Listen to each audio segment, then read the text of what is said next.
Ahoi und willkommen zum vierten und letzten Video meines Fenster-Refits. Im letzten Video habe ich den Fensterausschnitt verkleinert und alles für die anstehenden Gelcoat-Arbeiten vorbereitet. Yay! Endlich ist der Gelcoat aus Spanien da. Heute geht es endlich mal dem Gelcoat an den Kragen. Es ist mittlerweile schon fast Ende Mai, aber irgendwie hat das Wetter überhaupt nicht mitgespielt. Es war jetzt eigentlich bis Mitte Mai immer nur 8 Grad und Regen. Da konnten wir natürlich keinen Gelcoat machen. Und danach hatte ich irgendwie auch noch eine dicke Bronchitis. Und jetzt ist heute endlich mal 20 Grad und Sonne. Und deshalb kommt jetzt die neue Schicht Gelcoat drauf. Ich klebe mal wieder alles ab. Das kennt ihr ja bereits. Ich verwende Malerkrepp mit Folie hinten dran, das erspart mir wenigstens einen Arbeitsschritt. Bei Tape muss man darauf achten, dass es UV-resistent ist, sonst wird das Entfernen, und sei es auch nur nach ein paar Tagen, wirklich zur Qual. Ich habe die meiner Meinung nach besten Tapes bei mir auf dem Blog für euch zusammengefasst. Schaut doch mal vorbei. Der Gelcoat ist bereits angeschliffen. Als nächstes entfette ich alles mit Aceton. Als nächstes muss der Gelcoat gemischt werden.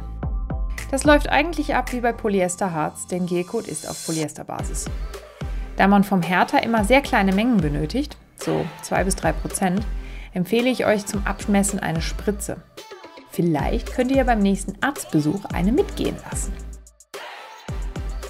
Ich mische typischerweise 100 bis 150 Gramm Gelcoat an, auch bei großen Flächen, denn wenn man zu viel anmischt, wird das Auftragen nachher stressig.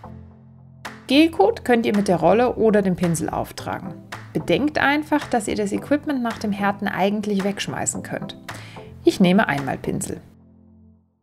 2 hours later. Scheiße. Das hat jetzt irgendwie gar nicht geklappt. Ich habe den Gelcoat nicht genug angeschliffen. Ich bin zwar mal kurz mit 80er Papier drüber, aber das hat wohl nicht gereicht. Scheiße, Mann, langsam bringt mich dieses Projekt echt um den Verstand.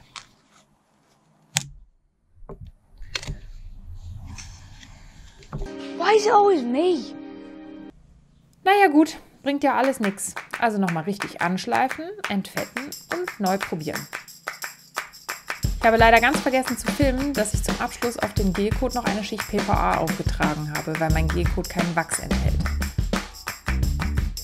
Während die Steuerbordseite aushärtet, mache ich mich mal an die Backbordseite. Dort hat nämlich der Gelcoat gut gehalten und jetzt geht's ans Schleifen. Wenn man Gelcoat mit dem Pinsel oder der Rolle aufträgt, wird die Oberfläche nicht schön und man muss alles plan schleifen. Man fängt dann mit 80er Schleifpapier an und steigert sich. Die geraden Flächen kann man mit der Maschine machen und den Rest muss man von Hand machen. Zum Thema Schleifpapier hier mal meine ganz persönlichen Tipps. Finger weg von billigem Schleifpapier. Damit macht ihr euch nur unglücklich. Bei Handschleifpapier habe ich mit den Marken 3M, Klingspor und Matador gute Erfahrungen gemacht. Für die Maschine ebenfalls. Nichts Billiges kaufen, das ist rausgeschmissenes Geld. Schleifscheiben aus dem Kfz-Bedarf sind ein guter Tipp, da sie nicht so ultra teuer sind und außerdem bis zu einer 1000er Körnung verfügbar. Für die Maschine sind außerdem Schleifgitter eine geniale Erfindung.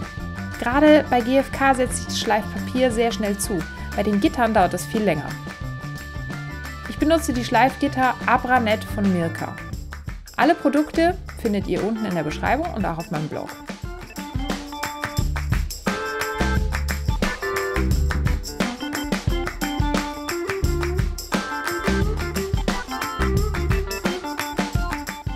Nachdem ich mit der Maschine bis zur 1000er Körnung geschliffen habe, mache ich den Rest per Hand. Bis zur 5000er Körnung. Dann ist der Gelcoat so glatt, dass man die ganze Zeit drüber streicheln möchte. Die Farbe ist ganz passabel. Leider nicht genau gleich, aber ich denke, wenn das Boot mal wieder dreckig ist, sieht man den Unterschied nicht mehr. Zu guter Letzt wird noch alles poliert. Ich benutze Poliermittel von Menzerner, das hat sich ganz gut bewährt.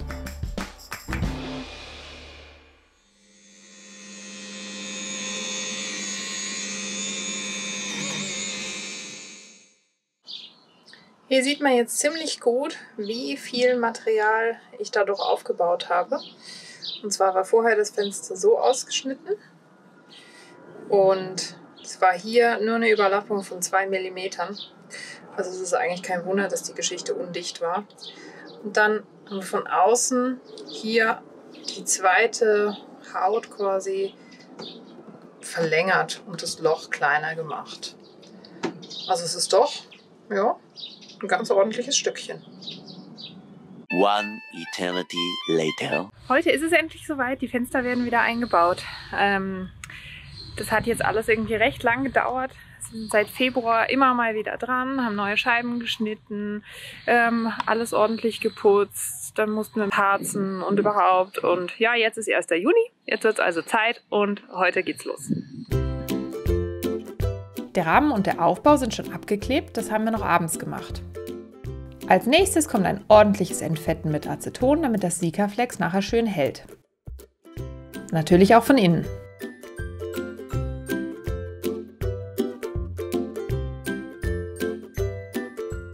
Für die nächsten Schritte brauche ich wieder Marks Unterstützung. Zuerst müssen wir die innere Rahmenverkleidung provisorisch festmachen. Hierfür setzen wir rechts, links, oben und unten 4 Schrauben.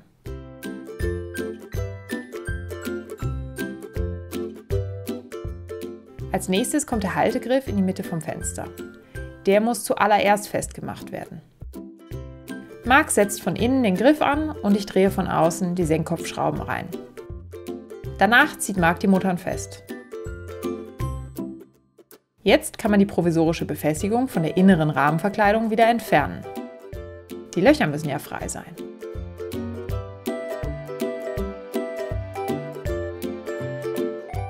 Bevor das Fenster eingesetzt wird, kommt ein Klecks Sikaflex in jedes Loch.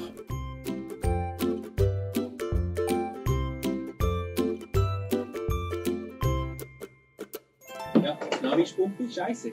Es geht, also aber sie ist irgendwie für meine Hand, glaube ich, zu groß. So das meint. Und dann kommt eine Sika-Wurst einmal rum.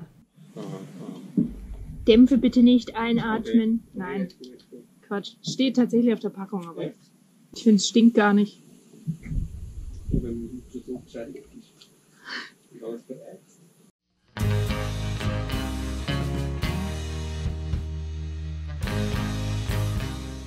Yippie-yay! Nun kommt der Moment, auf den ich seit einem halben Jahr warte.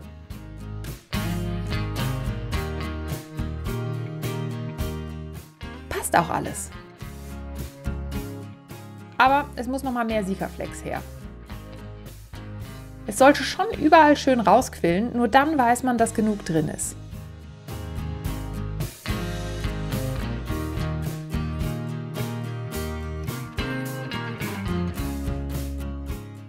Schon besser, aber fehlt noch ein bisschen. Okay. Jetzt aber. Dann ist es perfekt. Perfekt. Noch ein bisschen Lupe versuchen. Jetzt ist Teamwork angesagt. Ich außen, Mark innen. Gut. Ich muss das Gewinde treffen, was er von innen ins Loch steckt. Der hat relativ wenig Sikaflex. Hä? Der hat relativ wenig Sika. Ja, nochmal kurz, so halb. Ja.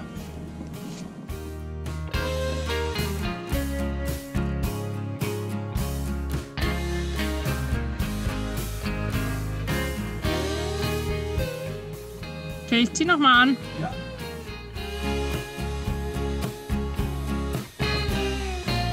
Okay.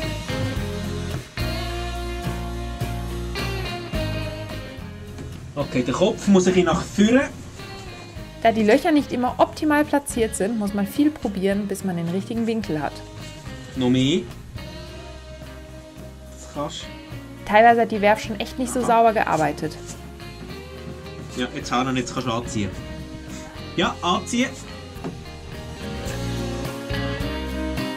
Manche Löcher sind riesig und überhaupt nicht dort, wo der Rahmen sein Loch hat. Anziehen. Viel Sikaflex hilft dann.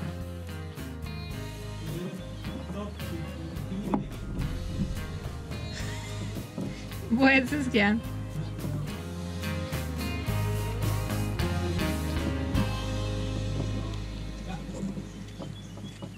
Super. Nachdem wir das Tape entfernt haben, sieht das Ganze jetzt eigentlich ziemlich schön aus.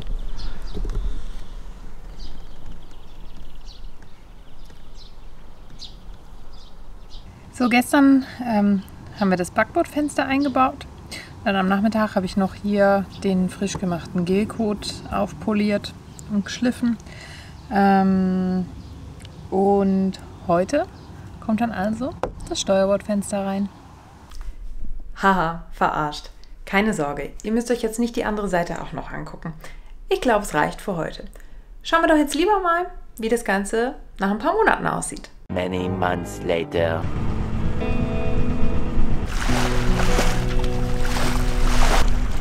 Ach, wie herrlich, wieder einmal auf dem Wasser zu sein. Und erst noch mit dichten Fenstern.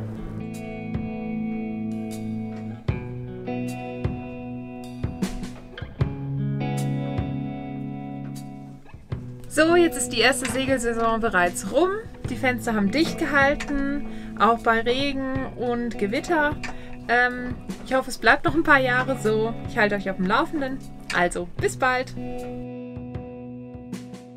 Wenn euch meine Videos gefallen, bitte abonniert meinen Kanal und klickt auch auf das kleine Glöckchen, damit ihr kein Video verpasst. Bei Fragen und Anmerkungen könnt ihr mir gern schreiben.